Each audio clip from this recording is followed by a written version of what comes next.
Welkom by die tafel. Ek is Ronel Besuidnout. Soms glo ons dat God ons dalk nog sal vergewe vir ons foute, maar dat hy ons nooit werklik weer sal kan gebruik nie. Ons geskiedenis sal altyd teen ons tel. Petrus het waarskynlik ook so gevoel.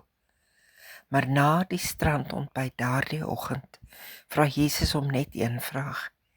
Het jy my lief? Net een vraag, maar hy herhaal dit 3 maal. En dan gee hy vir hom sy mees kosbare besitting, sy kudde. Hy gee sy skape om voor te sorg. God herstel ons nie deur ons aan ons verlede vas te bind nie, maar deur ons weer met sy vertroue 'n toekoms te gee. Skuif nader en ontdek hoekom God juis mense met littekens kies om sy mooiste werk te doen en wat die profeet Jesaja eeue vroeër al daaroor voorspel het. Lees dit gerus. Dit vat waarskynlik net 2 minute. So skuif saam met my nader, proe saam aan die brood en ontdek die skat van 'n God wat jou wil voed lank voordat hy jou herstel.